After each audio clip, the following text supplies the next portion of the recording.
ઉનાળાની કાળઝાળ ગરમીમાં પશુ પક્ષીઓની વહારે જયેશ મિસ્ત્રી અને ટીમ સહાય ટ્રસ્ટ 300 કુંડાનું વિતરણ કર્યું।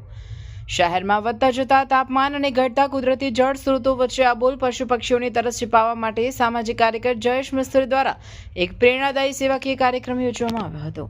શહેરના વોર્ડ નંબર 6 વિસ્તારમાં આયોજિત આ કાર્યક્રમમાં 300થી વધુ પાણીના કુંડાનું નિઃશુલ્ક વિતરણ કરવામાં આવ્યું હતું। આ પ્રસંગે જયેશ મિસ્ત્રીએ જણાવ્યું હતું કે માનવી તો પોતાની જરૂરિયાતો ગમે તેમ કરીને પૂરી કરી લે છે, પરંતુ ગરમીમાં મૂંગા જીવો માટે પાણી મેળવવું મુશ્કેલ બન્યું છે। આ કુંડા લોકો પોતાના ધાબા કે કમ્પાઉન્ડમાં રાખે તો પક્ષીઓને નવું જીવનદાન મળી શકે છે। આ ઉમદા કાર્ય રોહિત દાદાના જન્મદિવસ નિમિત્તે કરવામાં આવ્યું હતું। કાર્યક્રમમાં ભાજપના પૂર્વ મહામંત્રી જસવંતસિંહ સોલંકી, ચંદ્રકાંતભાઈ ગજ્જર, વોર્ડ 6ના સંગઠન મહામંત્રી રાજકુમારભાઈ અને સામાજિક કાર્યકર અરુણભાઈ રાજ સહિતના મહાનુભાવો ઉપસ્થિત રહ્યા હતા। આ ભગીરથ કાર્યને સફળ બનાવવા સંસ્થાના કાર્યકરોએ ભારે જહેમત ઉઠાવી હતી। હાલ આપ સૌ જાણીએ છીએ કે દિવસે દિવસે શહેરના તાપમાનમાં ખૂબ વધારો થતો જઈ રહ્યો છે અને આપણી જરૂરિયાત મુજબ પણ આપણે વિકાસ તરફ ખૂબ આગળ વધી રહ્યા છે અને એના કારણે આપણા પ્રાકૃતિક સોર્સિસ ખૂબ ઓછા થતા જઈ રહ્યા છે।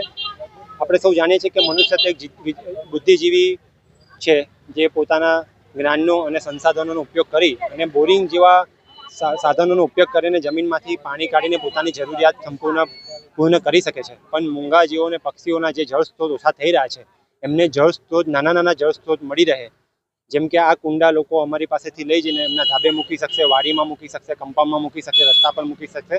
એક નાનો જળ સ્ત્રોત ત્યાં રચાશે અને એ જળ સ્ત્રોતમાંથી પક્ષી કે પ્રાણી પોતાની પ્યાસ બુઝાવવાનો પ્રયત્ન કરશે। એ ઉમદા હેતુથી આજે અમે અહીંયા 300 બાઉલ કુંડાનું વિતરણ કર્યું છે। જ્યારે પણ અમે કોઈ સામાજિક સેવાનું કામ કરતા હોઈએ તો અમને સામાજિક રીતે અને સેવાકીય પ્રવૃત્તિમાં જે લોકો મદદરૂપ થતા હોય એવા વિશેષ મહેમાનોને અમે આમંત્રણ આપતા હોઈએ છીએ। અમારા આમંત્રણનો આજે સહજ સ્વીકાર કરી અને ભારતીય જનતા પાર્ટી વડોદરા શહેરના પૂર્વ મહામંત્રી જસવંતસિંહ સોલંકી બાપુ અમારી સાથે ઉપસ્થિત રહ્યા છે। બક્ષીપન મોરચાના પૂર્વ મહામંત્રી ચંદ્રકાંતભાઈ ગજ્જર છે।